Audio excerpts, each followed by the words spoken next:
우리 집에 하준이가 오면 냉장고를 벌컥벌컥 열어요. 그 가만히 보면 뭘 먹을까 그렇게 찾는 거예요. 이제 먹을 게 없으면 그냥 휙 닫아버려. 그런데 좀 먹을 게 있으면 이것 주세요, 저것 주세요 그러거든요. 근데 하준이 입장보다 내 입장에서는 하준이가 오면 내가 냉장고 안에 뭐 있다 하는 것을 알면 저한테 뭘 줄까? 먼저 물어봐요. 뭐 먹을까? 뭐 먹을까? 있는 걸 얘기하는 거죠. 주고 싶은 마음이 있으니까. 무슨 얘기하려고 그래요? 제가 여러분들에게 말씀을 주고 싶은 게 너무 많아요. 그래서 사실 설교하려고 하면 막 마음이 붕 떠. 그래서 설교 시간이 나한테는 너무 행복한 거예요. 왜냐하면 여러분들에게 말씀을 전달하는 시간이 얼마나 행복한지 몰라요.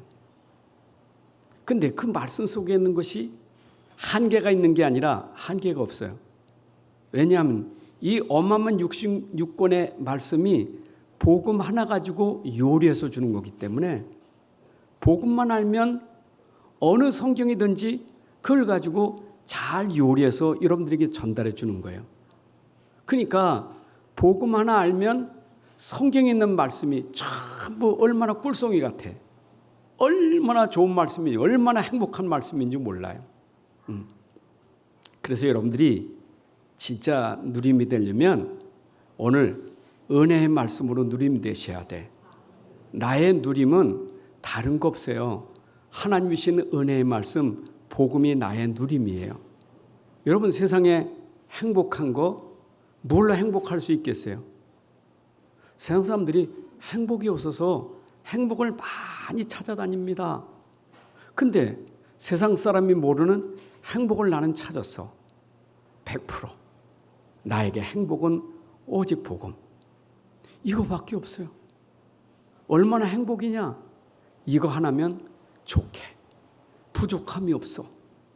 그러면 여러분 최고 행복한 사람 아닙니까? 없는 것, 있는 것 그게 문제가 아니고 내 안에 복음 하나가 나를 행복하게. 그러면 이 행복한 복음이 현장을 보고 딱 답이 나와. 아, 저 사람에게 진짜 필요한 게 뭘까? 이게 보여져요. 저 사람에게 진짜 필요한 게 뭘까? 저 사람에게 지금 돈일까? 건강일까? 아니면 환경의 문제일까? 아니요. 내가 가진 복음은 그 사람에게 답을 주는 게 그게 바로 내가 가진 복음이에요. 저 사람에게 진정한 행복을 주는 것은 복음밖에 없어요. 사도행전 3장에 보게 되면 40년 된 불치병자가 필요한 건 금은이지만 베드로가 볼 때는 저 사람에게 금은이 필요한 게 아니고 나사렛 예수 그리스도 이름이 필요한 거예요. 그걸 그 사람에게 전달해 주니까 그 사람은 그것 가지고 인생을 회복했다니까. 저는 여러분들에게 진짜 내가 누리는 복음이 여러분 속에 정말로 금과 은이 아니고 나사렛 예수 그리스도의 이름이 여러분 속에 들어간다면 인생이 확 바뀌어지는 거예요. 인생이 변화될 수밖에 없어요. 이 복음 하나가 내 인생을 바꾼 것처럼 여러분들에게 진짜 이 복음 들어가면 인생을 바꿔버려요. 그러면 내 앞으로 나 어떻게 살지? 무엇하며 살 거지? 내가 어디까지 살아야 되는 거요? 이게 답이 나와. 내 생명 다하는 날, 내가 건강이 있는 한, 내가 갈 일은 내가 만나는 사람, 내가 가는 곳, 아니 내가 가지 못한 곳까지, 저 237나라 5천 종족까지 저들에게 행복하게 해줄 수 있는 것은 복음밖에 없구나. 이 복음을 어떻게 전달하지? 저들에게 어떻게 이 복음이 전달돼야 되나? 그것만이 마음에 있어요. 누구를 만나든지 어디를 가든지 어느 나라 가든지 저들에게 필요한 것은 금과 은이 아니라 나사렛 예수 그리스도의 이름, 이 복음만 들어가면 저들이 행복할 텐데 이 마음이 있으니까 외국 가도 마음에 부풀음이 있어요. 저들에게 내게 있는 복음을 전달하는 것이 이게 행복이에요. 제가 외국 사람들하고 줌으로 메시지 전화. 요즘에는 외국 못 나가니까 줌을 하잖아. 이번 주에도 우리 필리핀 렘넌트들하고 줌을 합니다. 근데 저는 그때마다 저들에게 필요한 게 뭐지? 저들에게 진짜 필요한 게 뭐지? 이게 답이 나는 거예요. 여러분, 세상 사람들이 진짜 필요한 걸 몰라. 당연히 있어야 될 걸 몰라. 절대적인 걸 모르는 거예요. 그러니까 그거 하나 몰라서 너무 힘들어하고 너무 어려움을 당하는 거예요. 보세요. 여러분들이 물건을 왜 고르죠? 물건 왜 골라요?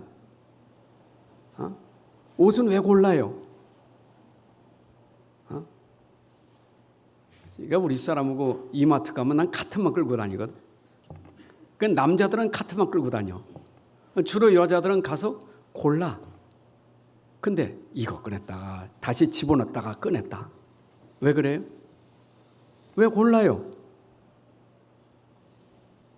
내 마음에 드는 거. 내 마음에 들어야지. 내 마음에 안 들면 집어넣는 거예요. 전부 내 마음에 맞는 거예요. 내 마음에 좋아야 돼. 여러분, 결혼할 때 왜 결혼해요? 마음에 들어서.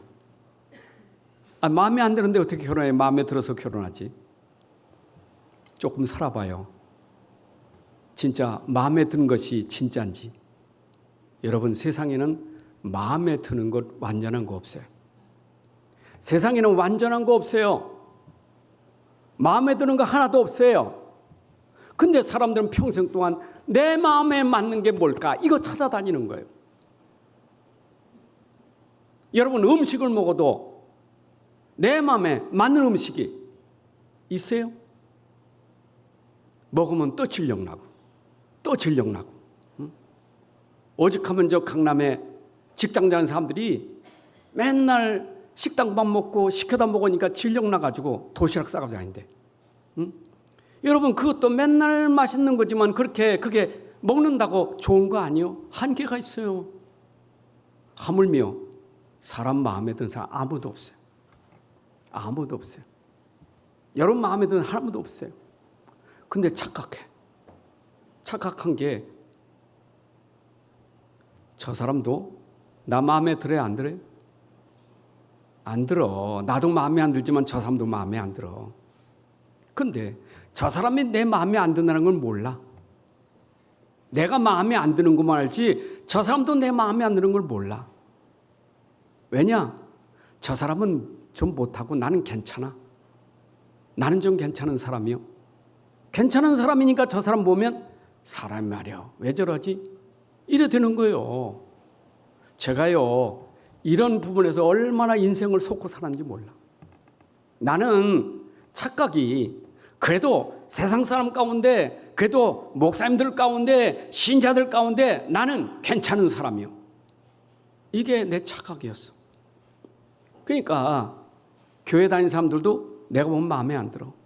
목사님들도 마음에 안 들어. 왜냐? 나는 착하게 사니까. 그러니까 목회하면서도 이게 마음에 안 들으니까 자꾸 목회하면 싫어. 마음에 안 들으니까. 진짜 마음에 안 드는 사람은 어떻게? 왜 하나님 저런 사람 붙여줬어? 솔직히 아이고 교회 떠났으면 좋겠는데. 근데 성도는 안 떠나고 그럼 누가 떠나야 돼? 내가 떠나야지. 그래서 마음에 안 들어서 자꾸 떠나다니냐고 고생하는 거예요. 근데 어딜 가도 마음에 드는 교회 없고 마음에 드는 성도가 없는 거예요. 내 마음에. 여러분, 우리가 이렇게 착각하는 게 많아요. 우리는 다른 사람이 나를 보고 있는 걸 모르고 내 기준 가지고 사람만 보니까 자꾸 여기서 실수하고 넘어지는 거예요. 여러분, 사람은 다 불완전해요. 완전한 사람 없어요. 완벽한 사람 없어요. 완전하신 분은 하나님밖에 없어요. 완전하신 분은 하나님밖에 없어요. 인간은 완전하지 않아요. 인간은 신이 될 수가 없는 거예요. 오직 하나님만이 참 신이셔. 인간이 어떻게 신이 됩니까? 여러분, 내가 완전히 신이 되잖아요. 누가 신이 될 수 있겠어요? 하나님만 신이 될 수 있어요. 자, 하나님은 능력이 모자랍니까? 하나님이 지혜가 모자랍니까? 하나님이 뭔가 부족한 게 있습니까? 우리는 능력도 모자라고 지혜도 모자라고 모자란 게 많지만 하나님은 모자란 게 없어요. 하나님은 부족한 게 없어요. 그래서 인간이 가지고 있는 한계는 늘 우리는 부족하고 모자라기 때문에, 그래서 우리는 이것 때문에 우리는 힘들어하는 거예요. 여러분, 힘든 것이 뭐예요? 눈에 보이는 겁니까? 물론 눈에 보이는 게 우리에게 힘들 수 있어요. 그러나 깊이 들어가면 내 속에 채워지지 않는 것 때문에 힘든 거예요. 내 상태가 채워지지 않는 것 때문에 힘든 거예요. 내 마음의 상태, 내 생각의 상태가 힘든 거예요. 정확히 말하면 여러분들은 눈에 보이는 그게 현실보다 더 중요한 건 내가 가지고 있는 영적 사실을 모르고 있는 거예요. 내 영적 상태를 모르는 거예요. 그러니까 자기 영적 상태를 모르기 때문에 결국 그 상태가 한계가 오니까 우리는 원망과 불평이 나올 수밖에 없는 거예요. 여러분, 대단한 여러분 다윗 같은 사람이 대단한 사람 아닙니까? 신앙이 우리와 비교될 수 없는 사람이요. 근데 다윗은 하나님이 아니거든요. 여러분, 이스라엘에겐 다윗이 별이 아닙니까? 국기가 다윗의 별이에요. 다윗을 신적 존재처럼 생각합니다. 그러나 다윗도 연약한 인간임을 알려주고 있어요. 다윗이 당한 어려움이 얼마나 많습니까? 하나님은 인간의 연약함을 보여줬어요. 여러분, 다윗이 당한 그 어려움 속에 다윗이 얼마나 힘들었는지 하나님 앞에 기도하면서 이런 얘기를 했습니다. 시편 13편 1절에 보니까 여호와여, 어느 때까지니까 나를 영원히 있었나이까? 주의 얼굴을 나에게서 어느 때까지 숨기시겠나이까? 자기가 당하는 그 어려움을 하나님 왜 잊으셨어요? 왜 얼굴을 내게서 숨기셨어요? 이게 인간의 연약함이요. 여러분, 인간은 한계가 있어요. 연약함이 있어요. 힘들 때 어느 때까지 내가 이래야 됩니까? 어느 때까지? 내가 어느 때까지 이렇게 고난을 받아야 됩니까? 이게 인간의 연약함이요. 이게 인간의 상태예요. 여러분, 신약의 바울은 대단한 사람 아닙니까? 바울의 믿음이 얼마나 좋습니까? 복음이 확실하잖아요. 그 복음 전하는 선교사 바울이 한계가 왔어요. 한계가. 여러분, 고린도후서 1장에 보게 되면 바울의 한계를 고백하잖아요. 특별히 1장 8절에 보세요. 형제들아, 우리가 아시아에서 당한 환난을 너희가 모르기를 원하지 아니하노니 심히 겹도록 심한 고난을 당하여 살 소망까지 끊어졌다. 얼마나 어렵고 힘들었는지, 그 고난이 심히 겹도록 당한 고난이라 살 소망까지 끊어질 만큼. 여러분, 바울이 대단한 능력이 아닙니다. 인간은 누구나 다 그래요.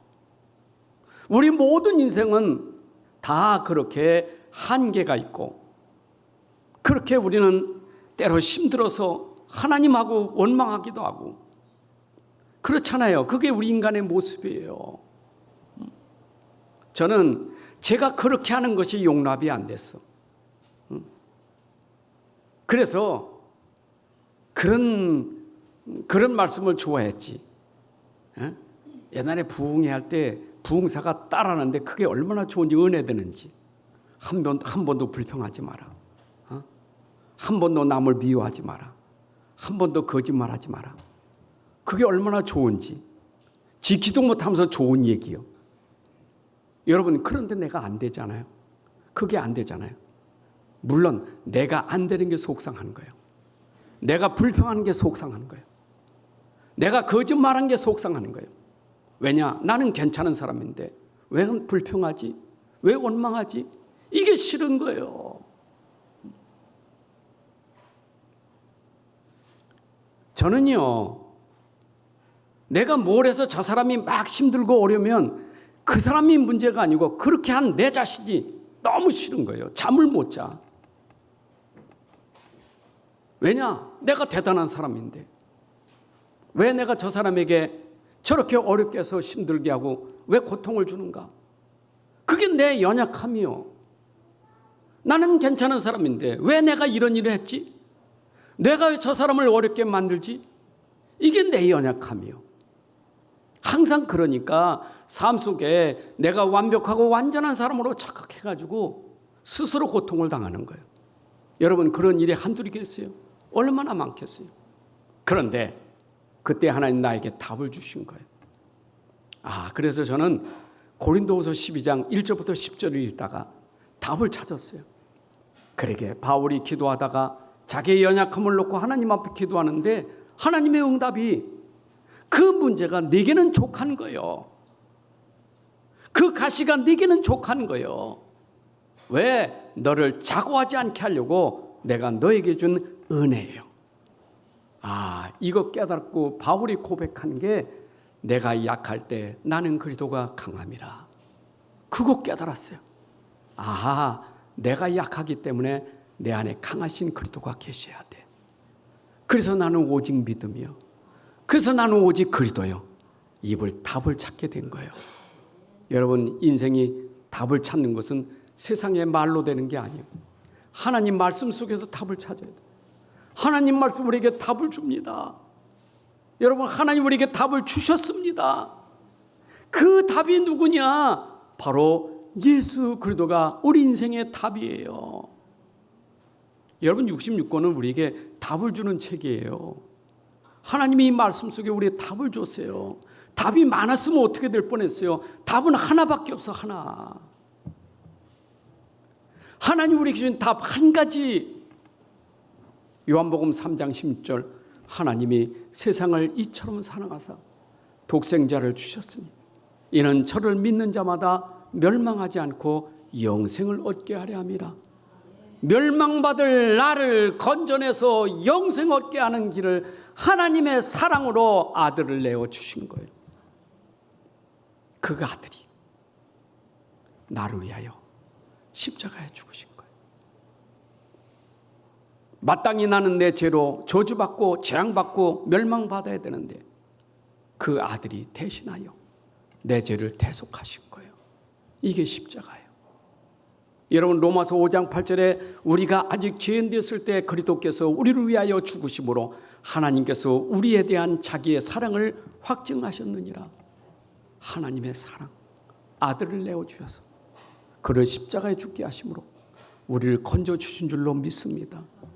여러분, 그래서 예수 그리스도가 십자가에 죽으시고 부활하신 이 복음이 내게 진짜 믿음 된다면, 여러분들에게 진짜 믿음 된다면 그 믿음이 여러분들에게 힘이 되는 거예요. 맞잖아요. 여러분, 찬송가 안 부릅니까? 예수는 나의 힘이요. 여러분, 근원의 힘이요. 인생의 힘이에요. 아니, 다시 말씀드립니다. 여러분들에게 힘이 육신이 아니라니까. 여러분의 영적 상태가 힘을 얻어야 돼요. 우린 겉이 아니요, 우리 속 사람이 힘을 얻어야 돼요. 근데 무지한 사람은 육만 알지 영을 몰라. 영을 몰라요, 영을. 영을 모르는 사람, 육만 알아. 하나님 만드실 때 우리는 영적인 존재로 만들었는데 영을 몰라. 영이 죽은 것도 몰라. 영에 대한 감각이 없어. 하나님에 대한 감각이 없어요. 이게 인생의 무지예요. 이게 영적 무지예요. 여러분, 인생이 세상 만물하고 다른 점이 뭐예요? 우린 생각하는 존재예요. 우린 영을 가진 존재예요. 우리는 하나님을 예배하는 존재예요. 근데 이 영을 모른단 말이에요. 그러니까 영을 모르니까 내가 육신적인 힘만 가지면 살 줄 알아. 여러분, 육신에 잘 먹고 잘 입고 누리면 그게 행복일까요? 그게 행복이냐고요? 인생은 그렇지 않아요. 우리의 행복은 육신을 좋게 한다고 행복하게 하는 게 아니에요. 이 육신을 행복하게 자꾸 만들면 나중엔 자꾸 이것이 더 갈증이 생겨요. 여러분, 우리 육신은 아니에요. 우리의 근본 영적 상태가 회복되는 것은 오직 예수 그리스도밖에 없어요. 예수 그리스도만이 우리를 행복하게 하는 거예요. 이걸 복음이라는 거예요. 여러분, 우리가 이 복음을 가져야, 이 복음을 가진 사람만이 행복을 누릴 수 있는 거예요. 서두에 말씀드렸죠. 여러분들의 누림이 어디 있다고요? 복음에 있는 거예요. 예수 그리스도가 누림이에요. 저는 이거 발견하고 정말 예수 그리스도가 나의 주 나의 하나님으로 깨달아지고 믿어지니까 내 인생이 내가 이때까지 몰라서 이때 깨닫지 못해서 다른 것 때문에 내가 힘들었구나. 이제는 이 복음 하나 가지면 내 평생 내가 누릴 수 있는 것이로구나. 이 복음을 전달하는 게 내 삶이로구나. 그걸 깨달은 거예요. 여러분, 이 복음 말고 다른 복음 없습니다. 다른 복음 없어요. 오늘 본문에 나오는 것처럼 이 복음이 정말 예수님이 지금까지 계속 설명된 거 아닙니까? 구약 성경부터 설명된 그 그리스도가 누구냐? 이분이 예수예요. 구약의 메시아로 설명된 분이 누구냐? 예수예요. 그래서 마태복음 1장부터 이는 구약에서 다윗 아브라함의 자손 예수 그리스도, 그분이 우리의 복음이에요. 우리의 구원자예요. 그래서 이 복음이 우리에게 나타났잖아요. 그리스도가 우리에게 설명됐잖아요. 그가 능력임을, 그가 모든 것임을, 그가 모든 문제 해결함을 설명했잖아요. 여러분, 예수님 오셔서 산상보훈 설교부터 완전 다르잖아요. 왕의 복음이요. 왕이 설교하는 거예요. 세상 걸로 행복하지 않아. 예수 그리스도가 우리에게 주신 행복. 근데 그분은 실제로 마태복음 8장부터 9장에 가는 곳마다 그리스도의 능력이 나타나는데 어떤 문제를 가졌든지 어떤 문제, 어떤 질병이 있든지 그분만 만나면 해결돼. 그분은 능력이요. 병 고치는 게 중요한 게 아니요. 병을 고치시는 그분이 중요한 것이지. 한 부분이 아니요. 모든 문제 해결하신 그분이 한 부분을 나타낸 것이지. 그걸 지금 마태복음 계속 설명하는 거예요. 예수님이 그리스도시고 예수님이 하나님의 아들이 되심을 오늘도 알게 하시는 거예요. 여러분, 오늘도 이게 우리의 복음이에요. 성경에 기록된 예수 그리스도가 우리의 복음인데 이 복음을 내가 진짜 알고 믿는다면 이 복음은 나의 누림이요 능력이 되는 거예요. 우리가 뭐 다 설명할 수 없지만 마태복음 14장에서 우리 지금 봤잖아요. 15장 들어오기 전에 그리스도가 분명히 설명됐잖아요. 뭐 세례 요한 죽인 사건 이후에 예수님이 자신이 그리스도시고 하나님 능력임을 설명하는 방법이 뭐였어요? 오병이의 기적이요. 여러분, 오병이의 기적을 행하셨다고. 배고픈 사람들에게 먹을 걸 줬다고요. 누가 보리떡 5개 물고기 2마리 가지고 5,000명 먹이고 12광질이 남길 수 있겠어요? 이거 이해가 안 돼. 이건 초과학이요. 이건 초능력이요. 누가 이해되겠어요? 깨닫지 못해. 그렇게 행하신 그리스도를 깨닫지 못해. 그가 생명의 떡인데, 그가 우리의 모든 것인데 그걸 깨닫지 못해. 먹은 것만 좋아해. 그래서 먹는 것 따라다니는 사람들이 무리요. 제자들은 그분이 과연 누구시냐 이걸 알아야 돼.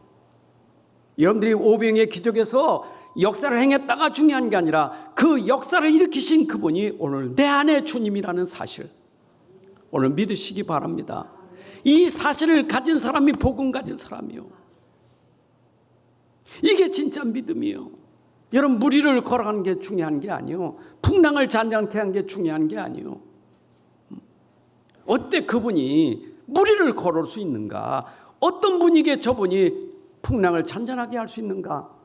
그래서 그들이 고백이 저는 하나님의 아들이십니다. 오늘도 여러분들이 오늘 전달되는 예수 그리스도가 나의 주, 나의 하나님, 나의 인생의 모든 것, 이거 하나 깨닫고 가도 여러분들은 엄청난 힘을 얻는 시간이에요. 나에게 힘을 주시는 분은 오직 예수 그리스도. 그분이 내 안의 주인, 그분이 나와 함께 모든 것을 함께 하시는 그분이 지금도 우리와 함께 계심을 믿으시기 바랍니다. 이게 바울이 전달한 복음인데 이 복음이 전달되는 것이 현장인데 오늘 여기에 바리새인과 서기관들은 그렇게 보고도 믿지 못하니까 들고 나온 게 뭐냐? 전통을 들고 나오는 거예요. 조상들의 전통을 들고 나오는 거예요. 그 전통이 뭐냐? 음식 먹을 때 손 씻고 먹어야지. 당연히 우리 음식 먹을 때 손 씻고 먹어야죠. 근데 그것이 우리를 구원을 주는가요? 그게 능력이 되는가요? 아무리 손을 100번 1000번 씻어도 여러분들의 인생 문제는 해결할 수 있는 게 아니에요. 여러분의 영적 문제 해결하는 건 손 씻는 걸로 해결되는 게 아니에요. 그럼 이들이 뭐가 모릅니까? 자신들의 문제를 몰라. 그 문제 해결하는 길을 몰라. 그러니까 갖고 나오는 것은 전통만 들고 나온 거예요. 여러분, 이것이 그때만 아니요, 계속해서 일어나는 거예요. 이게 오직하면 바울이 복음 전하고 편지 보내잖아요. 그 복음 편지 보낼 때 소식을 들으니까 아니, 내가 전해준 복음 하나면 충분한데 이 사람들이 복음 들어놓고는 가만히 다른 것이 들어가서 흔들어 보니까 금방 무너져 버려. 여러분, 갈라디아서를 보게 되면 바울이 얼마나 막 그 속에 이 보이잖아, 화가 얼마나 난지 몰라. 내가 너에게 전해준 복음, 어째 그 복음은 듣지 않고 이상한 거, 다른 거 들어오면 너희들이 변하는 게 참 이상하다. 내가 전해준 그 복음이 참 복음이고 그게 너희의 능력인데 다른 거 가만히 들어와서 다른 복음 전하니까 그걸로 다 넘어가. 여러분, 예수 외에는 다른 복음 없어요. 오직 예수 그리스도만 우리의 복음이요, 예수 그리스도만 우리의 능력이요, 예수 그리스도만이 우리의 길이에요. 다시 한번 말씀드립니다. 여러분의 인생의 답은 오직 예수 그리스도예요. 여러분 인생의 모든 길은 예수 그리스도예요. 그분이 전부예요. 갈라디아 1장 7절 8절 6절 7절의 말씀이죠. 그리스도의 은혜로 너희를 부르신 이를 이같이 속히 떠나 다른 복음을 따르는 것을 내가 이상히 여기노라. 다른 복음은 없나니 다만 어떤 사람들이 너희를 교란하여 그리스도의 복음을 변하게 하려 함이라. 여러분 분명히 믿으세요. 예수 그리스도 외에는 다른 복음 없습니다. 우리는 오직 예수 그리스도만 말아야 되고 그것만 믿어야 되고 그것만 누리는 것이 우리의 모든 것이에요.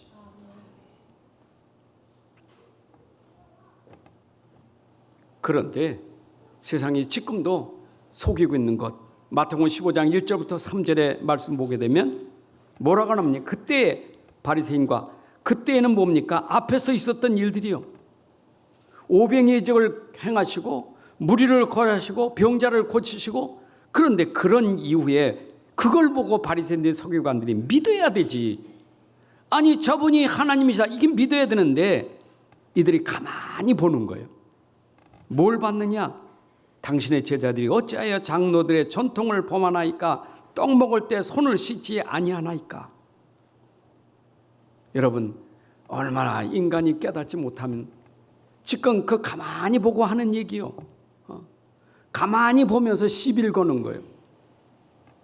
참 바리새인들은요, 예수님 당시에도 예수님 복음 전하면 꼭 방해하고, 예수님 죽으셨다가 부활한데도 방해. 이래가지고 예수님 부활했다, 이것을 돈 주고 사람들을 그 뭡니까 군인들에게 돈 주고, 아니 부활 안 됐다고 제자들이 훔쳐갔다고 그 시킨 게 제사장 바리새인들이에요. 여러분 예수님 죽으시고 부활 승천하시고 제자들이 사도들이 현장에서 복음 말하니까 그것도 복음 말해서 사람 치유하니까 그것 가지고 시비하는 것도 바리새인들 서기관들이에요. 여러분 사도행전 4장 1절부터 보게 되면 사도행전 3장에서 아니 사도들이 예수 이름으로 일으켰으면 어마어마한 거 아니에요? 대단한 거 아닙니까? 그런데 그거 했다고 복음 말하지 말라고, 예수 그리스도 이름 말하지 말라고. 이게 바리새인 서기관들이에요. 얼마나 무지합니까? 여러분 우리가 지금도 알지 못하는, 눈으로 볼 수 없는 영적 상태가 바리새인들에게 있는 거예요. 오늘도 모든 사람들이 자기가 모르고 있는 영적 상태, 이거는 육신의 눈으로는 절대 알 수 없어요. 사람의 눈으로는 절대 볼 수 없는 영적 상태. 이거는 의술과 과학이 발전돼도 절대로 확인할 수 없는 게 영적 상태예요. 영적 상태는 하나님 말씀만 가지고 알 수 있는 거예요. 여러분 말씀 속에서 우리에게 영적 상태를 설명하고 있습니다. 로마서 3장 9절의 말씀이죠. 어떠하냐 우리는 나으냐 결코 아니라 유대인이나 헬라인이나 다 죄 아래 있다고 이미 선언하였느니라. 여러분 유대인이든 헬라인이든 다 어디 아래 있다고요? 죄 아래 있다고 그랬어요. 다 죄 아래 있어요. 그 죄가 어디서 시작됐습니까? 창세기 3장에서 하나님 말씀 떠난 게 죄의 시작이에요. 하나님 안 믿은 게 죄의 시작이에요. 여러분, 하나님 떠나고 말씀 떠난 인생이 어떤 모습이에요? 영적 상태가 자기 사랑이에요. 자기 사랑, 돈 사랑, 성공 사랑하는 것. 이게 사람이 가진 영적 상태예요. 보세요. 내가 복음 모르기나 내가 그렇게 살지 않았습니까? 지금 여러분 현장에 있는 사람들이 그렇게 살고 있지 않습니까? 하나님 떠나고 말씀 떠난 사람들이 고통받는 이유, 자기 사랑, 돈 사랑이요. 디모데후서 3장 1절에 이것을 알라, 말세에 고통하는 때가 있으니 사람들이 자기를 사랑하며 돈을 사랑하며. 이것이 고통의 원인이에요. 우리는 하나님 떠나면 결국 나밖에 몰라. 그래서 성경에 또 선포하기를 로마서 3장 10절 12절에 기록된 바 의인은 없나니 하나도 없다. 깨닫는 자도 없고 하나님을 찾는 자도 없고 다 지우져 함께 무익하게 되고 선을 행하는 자 없나니 하나도 없도다. 여러분, 인생이 하나님 떠난 그 상태가 어떤 상태냐? 의인은 없나니 하나도 없다. 모든 사람이 다 죄 아래 있는 거예요. 근데 자기가 죄 아래 있다는 것도 몰라. 자기가 죄인이라는 것도 깨닫지 못해. 구원받기 위해서 시작이 뭐 해야 될까요?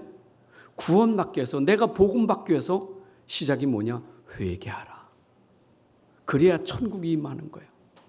내가 먼저 회개해야 돼요. 그 회개가 뭡니까? 그 회개가 하나님을 떠나서 세상으로 나아갔던 그 방향을 돌려보는 게 회개예요.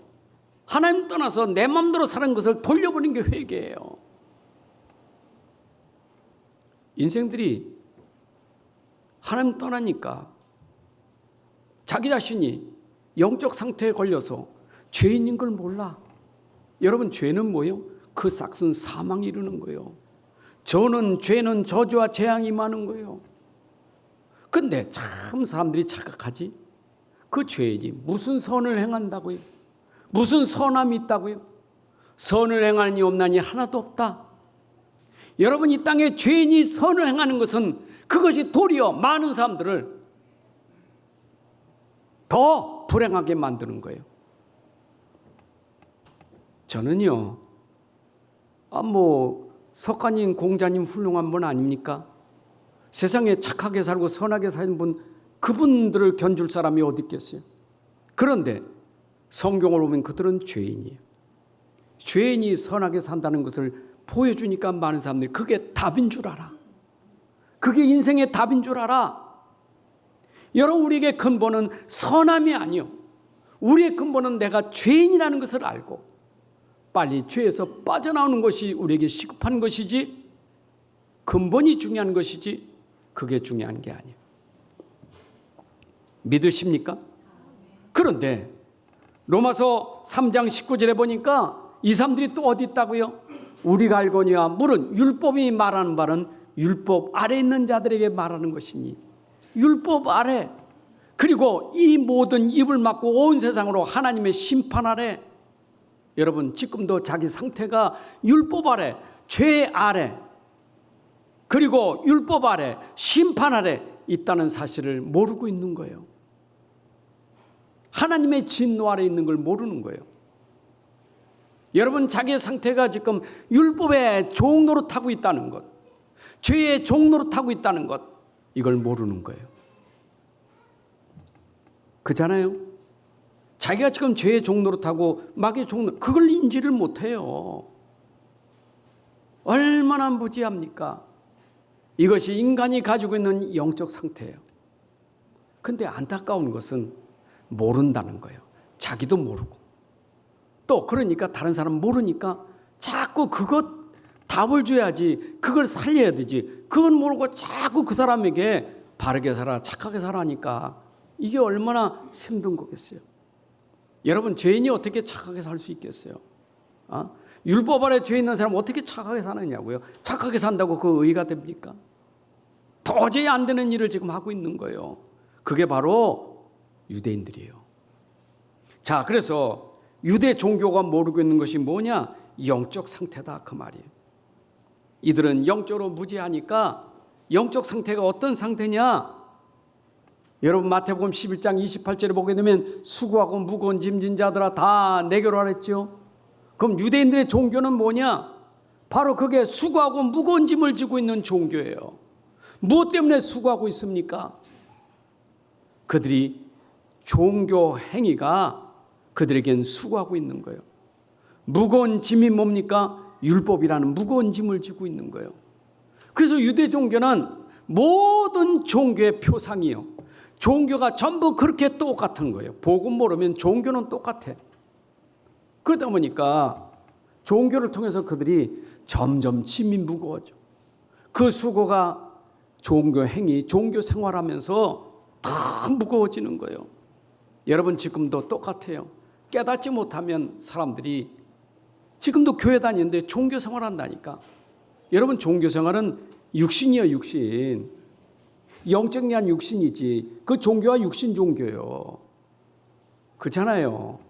전부 어떻게 보면 육신 가지고 발버둥 치는 거예요. 그러니까 이게 얼마나 더 힘들겠어요. 여러분 우리 교회 와서 살아나는 것은 영적인 걸 들어야 살아나요. 여러분 육신적인 아무리 좋은 말이어도 아무리 훌륭한 말이어도 그것이 나를 살리는 건 아니에요. 살리는 것은 영이니 육은 무익하니라. 여러분 교회 오셔서 좋은 말 들으려고 하지 말고 복음 들으세요. 우린 교회 와서 오늘도 좋은 말 쓰면 여러분 좋은 건 내 마음에 좋게 하는 것이지. 그런 말 듣지 마시고 내 마음을 회복시킬 수 있는 것은 오직 복음밖에 없어요. 여러분 속에 진짜 그리스도가 들어가야 무거운 짐이 벗어질 것이고 그 수고하는 모든 것이 다 벗어지고 참 안식을 누리게 될 줄로 믿습니다. 오늘도 유대 종교 지도자들이 오늘 15장 3절에 보니까 대답하되 너희는 어찌하여 너희 전통으로 하나님을 계명을 범하느냐. 예수님 말씀하셨죠. 그들이 한 일은 뭐예요? 그의 전통으로 하나님의 계명을 범하는도다. 여러분 하나님 말씀을 사람의 계명으로 범하는 거예요. 사람의 계명, 하나님의 계명이 있는데 이들은 사람이 만든 계명으로 하나님의 계명을 범하게 되는 거예요. 그래서 오늘 여기에 7절에 보면 이 사람들을 뭐라고 말합니까? 외식하는 자들아. 이들은 외식하는데 8절에 보니까 이 백성이 입술로는 나를 공경하되 마음은 내게서 멀도다. 무엇으로? 사람의 계명으로 교훈을 삼아 가르치니 나를 헛되이 경배하는도다. 이들에게 놓치고 있는 것은 내용을 모르는 거예요. 내용을 몰라. 여러분 우리 성경 속의 내용이 뭔 줄 알아야 돼요. 계명 속의 내용이 뭔 줄 알아야 돼요. 내 인생의 삶의 진짜 내용이 뭔 줄 알아야 돼요. 내용을 모르면 전부 외식이요. 전부 껍데기요. 여러분 예수님이 바리새인들 향해서 외식하는 자라고 얼마나 책망하셨는데요. 이들은 내용을 놓치고 맨날 외식적으로. 여러분 마태복음 5장 6장 7절에 보게 되면 기도가 외식이요 구제가 외식이요 전부 사람에게 보이려고 전부 자기 나타내려고 전부 외식이요. 그 바리새인들이 책망합니다. 여러분 마태복음 23장 27절 28절에 보니까 화 있을진저 외식하는 서기관과 바리새인들아 휘칠한 무덤 같으니 겉으로는 아름답게 보이나 그 안에는 죽은 사람의 뼈와 모든 더러운 것이 가득하도다. 이와 같이 너희도 겉으로는 사람에게 옳게 보이되 안으로는 외식과 불법이 가득하도다. 이게 바로 유대 종교자들의 그 종교 지도자들의 영적 상태예요. 자, 그러면 이 영적 상태를 치유하는 길은 뭐냐? 여러분, 우리의 영적 상태를 치유하는 것은 사람의 계명, 전통으로 치유되는 게 아니에요. 이 계명, 하나님의 계명, 우리가 제대로 알아야 돼요.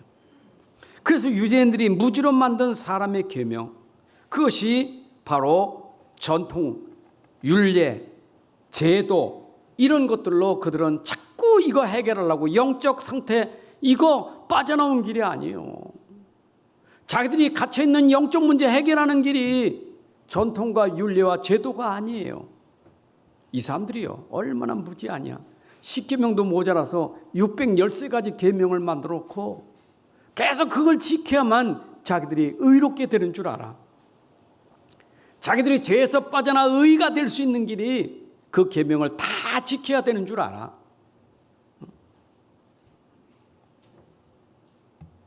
그래, 오늘 여기도 보게 되면 이 사람들이 이 전통을 지킴으로 어떤 전통이 있었느냐? 고르반 제도라는 전통이 있었어요. 그게 4절부터 6절에 있는 말씀이에요. 하나님이 이르셨으되 네 부모를 공경하라 하시고 또 아버지나 어머니를 비방하는 자는 반드시 죽임을 당하라 하셨거늘. 이 하나님의 계명인데 너희는 이르되, 그 계명보다 사람의 계명 전통이 뭐냐? 너희는 누구든지 아버지에게나 어머니에게 말하기를 내가 드려. 이게 고르반 법이요. 유대인들이 만드는 고르반 법은 뭐냐? 하나님께 헌물과 제물을 드릴 때 구별하여 특별한 것을 하나님께 드릴 때 제사장이 됐다 인정하면 그게 고르반 드렸다는 얘기예요. 그 구약의 제물을 가져오면 제사장이 됐다, 네가 특별히 선택해 가져온 제물이 됐다라고 인정하면 얼만큼 되느냐? 부모를 공경하지 않아도 이것이 하나님께 드림으로 공경하셔도 된다라고 하는 게 오늘 본문의 얘기예요. 여러분, 내가 그렇게 해야 그게 부모를 공경하라 성경에 나와 있지, 부모에게 순종하라 성경에 나와 있는 계명은 그건 안 지켜도 된다는 거예요. 왜냐? 하나님이 인정하는 그들이 만든 법 전통이 고르반, 하나님께 제물을, 특별한 제물을 드렸으니 됐다는 얘기예요. 그거에 대해서 예수님이 지금 책망하는 거예요. 여러분, 얼마나 이 전통이 무지합니까? 어떻게 사람의 계명이 하나님 주신 계명을 범할 수 있겠느냐? 그 얘기예요. 그러면서 이들이 모르니까 속을 씻어야 되는데, 마음을 씻어야 되고 영적을 씻어야 되는데 손만 씻으면 깨끗한 줄 알아.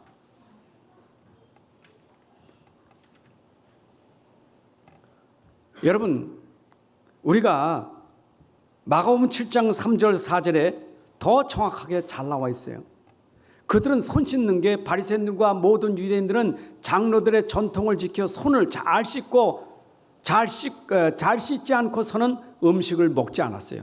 손 씻지 않고 먹지 않아. 또 시장에서 들어와도 물을 뿌리지 않고서는 먹지 아니하고, 그 외에도 여러 가지를 지켜 오는 것이 있으니 잔과 주발과 놋그릇을 씻음이라. 아니, 죄 씻는 거고 잔 주발 씻는 것하고 손 씻는 거, 물 뿌리는 거 무슨 상관이 있습니까? 지금 이거 가지고 지금 제자들을 비난하는 거예요. 어때? 당신의 제자들은 전통에 따라 씻어야 되지, 씻지 않고 어떻게 먹습니까? 이 얘기예요. 오늘 우리 크리스찬들이 모르면 이런 일을 한다니까. 내용을 몰라. 비밀을 몰라. 우리에게 진짜 비밀은 그 껍데기, 그게 아니라 중요한 것, 내용이요. 여러분, 성막에 물두멍이 있잖아요. 물두멍은 제사드릴 때 손 씻는 거 아니겠어요? 손 씻어야 되지. 제사드리면 손 씻어야 되지. 손 당연히 씻어야 되잖아. 이런 음식 먹을 때 손 안 씻어요? 아니, 난 밖에 나갔다 쓰레기 만지면 반드시 손 씻어야지. 안 그래요? 그거 가지고 음식 먹습니까? 당연히 씻어야지. 아니, 코로나 기간에 많이 씻어야지. 당연히 씻어야지, 균이 안 들어가려면. 그건 당연한 거 아니에요? 근데 그 물로 씻는다고 지금 우리 영적 상태가 죄인인데 죄 문제가 해결되겠네, 그 말이에요. 이들이 놓치는 건 뭐예요? 지금 오셔서 우리 죄 문제 해결하신 그리스도를 놓쳐버리니까 전통이 강조되는 거예요. 그래서 로마서 3장 13절 14절에 보게 되면 이런 말씀이 있어요. 그들의 목구멍은 열린 무덤이요, 그 혀로는 속임을 일삼며 그 입술에는 독사의 독이 있고 그 입에는 저주와 악독이 가득하다. 여러분, 손은 깨끗이 씻지만 그 속에는 악독과 저주가 가득해.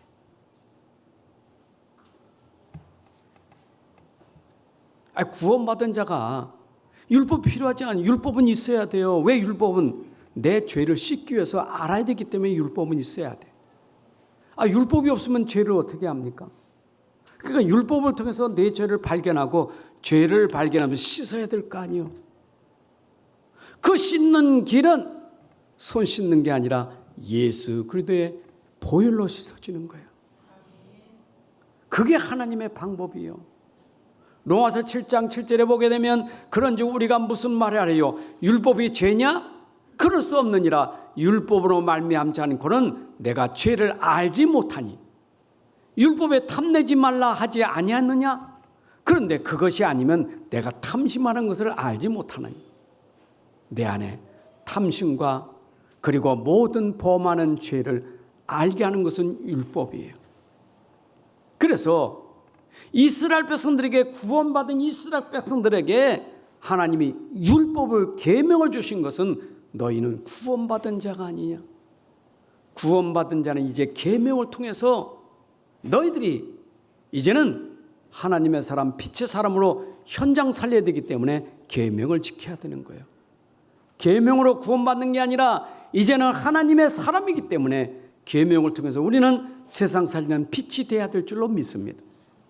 출애굽기 20장 1절 2절에 보니까 하나님이 이 모든 말씀으로 말씀하시되 나는 너를 애굽 땅 종되었던 집에서 인도해낸 너희 하나님 여호와니라 라고 하면서 십계명을 주신 거예요. 애굽에서 구원받은 이스라엘 백성들에게 계명을 준 것은 구원받은 너희는 이제부터 이 계명을 따라 너희가 살아야 돼. 근데 계명을 가지고 보니 내가 지금 하나님 말씀 버리고 하나님 떠나서 범하는 것을 돼요. 회개하고 말씀을 붙잡아야 될 줄로 믿습니다. 그럼 어쩌면 여러분들이 이제 구원받은 사람은 계명을 더 잘 지켜야 되겠죠. 여러분 계명을 더 잘 지키는 것이 정상 아닙니까? 구원받은 사람이기 때문에. 모르는 사람은 구원받는 길이 계명이고 구원받은 사람은 이제 구원받았으니 계명을 지켜야 되는 것이고 그게 우리의 삶이에요. 근데 이들이 얼마나 웃기냐. 자기들은 손 씻어 깨끗한 줄 알지만 그래서 왜 손 안 씻냐 그랬더니 여기에 대해서 얼마나 설명을 잘해 주셨느냐. 오늘 마태복음 22장 마태복음 15장부터 보게 되면 16절의 말씀이죠. 예수께서 이르시되 너희도 아직 깨달음이 없느냐? 입으로 들어가는 것이 모든 것은 배로 들어가서 뒤로 버려주는 알지 못하느냐. 여러분 입으로 들어간 거 다 나오죠? 배설물로? 손 안 씻고 먹어도 입으로 들어가면 배설물 나와요. 근데 여기 답이 있어요. 18절에 입에서 나오는 것들은 마음에서 나오나니 이것이야말로 사람을 더럽게 하느니라. 음식이 더러운 게 아니라 네 마음에서 나오는 것이 더럽다. 19절에 마음에서 나오는 것은 악한 생각과 살인과 간음과 음란과 도둑질과 거짓 증거와 비방이니 이런 것들이 사람을 더럽게 하는 것이요. 씻지 않은 손으로 먹는 것은 사람을 더럽게 하지 못하지만 이미 네 속에 더러운 것. 여러분 인간이 깨닫지 못하면 자기 속에 숨겨진 영적 상태가 온갖 더러운 걸로 가득한데 그건 깨닫지 못하고 외식으로 손 닦는다고 그게 해결되는 게 아니에요. 내가 전통 지킨다고 되는 게 아니에요. 내가 선한 행위한다고 되는 게 아니에요. 우리 안에 내면에 있는 이 문제를 해결하는 길은 오직 그리스도가 우리에게 임해야 되는 거예요. 여러분 속에 오늘도 그리스도가 들어가야 그때부터 우리는 깨끗한 사람, 정한 사람, 하나님의 사람. 그래서 그때는 우리는 어떻게 합니까? 그때는 우리에게서 나오는 것이 더러운 게 아니라 하나님 것이 나오게 되는 거예요. 여러분 그리스도의 복음이 여러분들에게 설명되는 거예요. 그래서 마태복음 22장 37절 40절에 보니까 우리에게 하나님 주신 계명이 뭡니까? 최고되는 계명 너는 마음을 다하고 목숨을 다하고 뜻을 다하여 주 너희 하나님을 사랑을 하셨으니 이것이 크고 첫째 되는 계명이요 둘째도 그와 같으니 네 이웃을 네 자식과 같이 사랑하셨으니 이 두 계명이 온 율법과 선지자의 강령이니라. 아멘. 자, 여러분 속에 그리스도가 들어오는 것은 하나님의 사랑으로 내 안에 임하는 거예요. 하나님의 사랑이 아니고는 어찌 내가 이렇게 그리스도를 통해서 구원받을 수 있겠어요? 아멘. 그 사랑을 입었기 때문에 우리는 그 사랑으로 이제는 세상을 사랑하고 세상을 용서하고 구원해야 될 책임이 있는 줄로 믿습니다. 요한일서 4장 21절에 우리 계명을 주께 받았나니 하나님을 사랑하는 자는 또한 그 형제를 사랑할지니라. 여러분, 바리새인들처럼 깨닫지 못해서 그런 사람 비방하고 헐뜯고 죽이려는 사람이 아니라 우리는 하나님의 사랑을 받은 사람이기 때문에 그들을 사랑하여 살려야 될 줄로 믿습니다. 자, 그렇다면 우리가 이제 하나님 말씀의 흐름을 잘 기억하셔야 돼요. 말씀의 흐름 뭐예요? 살리는 말씀이에요. 오늘도 여러분들에게 전달할 말씀은 나를 살리고 현장을 살리는 말씀이에요. 주께서 주신 말씀은 나를 살리고 현장을 살리는 말씀이에요. 오늘도 주신 말씀 믿으심으로 살아나게 될 줄로 믿습니다. 주신 복음이 여러분에게 믿음되면 살아날 줄로 믿습니다. 말씀으로 살아나야 돼요. 그리고 이 말씀은 언약이기 때문에 이 언약은 분명히 성취됩니다. 우리가 성취될 언약을 붙잡으세요. 여러분, 완벽한 건 뭡니까? 성취될 것이 완벽하잖아요. 하나님 말씀은 반드시 이루어집니다. 내 안에 말씀, 그 복음이 내 안에 있다면 그 복음 반드시 능력으로 현장 살릴 성취가 일어날 줄로 믿습니다. 그래서 내가 살리는 게 아니에요. 여러분 속에 진짜 언약의 복음이 들어가면 그 복음이 현장에서 전달되고 살아나게 될 줄로 믿습니다. 이게 비밀이에요. 저는요, 진짜 예수 그리스도가 내 안에 믿음되니까 나를 살렸. 그런데 이 복음이 내 안에 능력이 돼서 현장 가서 이 능력으로 사람을 살리는 그 축복을 받게 된 거예요. 가는 곳마다 여러분들 사람 살리는 진짜 복음의 사람 되시기 바랍니다. 그런데 이 그리스도의 믿음은 초능력이요. 내 안에 능력이 있는 이 그리스도의 능력은 내 모든 걸 초월할 수 있는 거예요. 여러분, 사람 살리려면 내 안에 초월하는 능력이 있어야 돼. 현장을 보고 우리 마음속에 저 사람의 진짜 필요한 건 복음이요. 복음이 들어가야 그 사람 문제를 초월할 수 있는 거예요. 그 사람 문제를 초월해야 이 복음으로 저를 살릴 수 있는 거예요. 복음이 안 되니까 초월하지 못해. 그러니까 그 문제에 자기가 걸리는 거예요. 여러분들이 문제에 걸리지 말고 그 문제를 뛰어넘어 그 문제를 회복해주는 주역이 되시기를 바랍니다. 그게 우리예요. 자, 오늘도 우리는 말씀을 들었습니다. 이제는 전통이 아니라 우리는 복음 붙잡읍시다. 복음 아닌 건 다 그거는 길이 아니에요. 답이 아니에요. 우리의 답은 오직 복음만이 우리 인생의 답이에요. 답을 가지고 누립시다. 여러분, 답은 누림이에요. 나의 누림은 오직 그리스도가 누림이에요. 맞습니까? 여러분들의 행복의 간증은 오직 그리스도예요. 오늘 성경에서 말하고 있는 거 이거 하나 설명하려고. 나에게 진정한 행복과 누림은 오직 복음이다. 그러면 이 복음 가지고 현장에 답을 주는 사람 되셔요. 답 주세요. 내가 행복한 것처럼 저 사람들을 행복하게 해야 돼. 행복하게 하는 사람 만들어야 돼. 그거는 복음밖에 없어요. 여러분 자녀들에게 복음밖에 없어요. 복음이 전달돼야 돼요. 왜 아이들이 지금도 저렇게 힘들어하고 어렵냐? 그 안에 복음이 없기 때문에. 저들이 진짜 복음 알고 깨닫고 복음 드린다면 우리 렘넌트는 행복할 거예요. 행복하게 만드는 사람. 현장에 하나님 나라 세워가는 사람. 어디까지? 땅끝까지.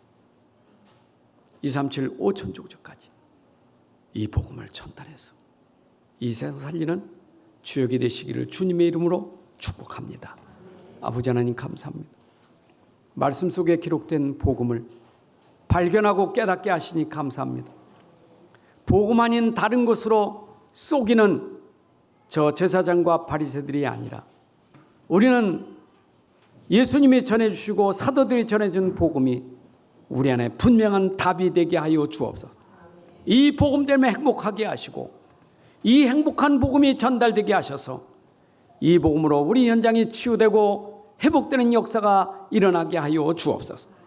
우리 모든 성도들은 복음 하나로 족하게 하시고 누림이 되게 하시고 이 복음으로 모든 사람들에게 빛이 되어 증인되게 하여 주옵소서.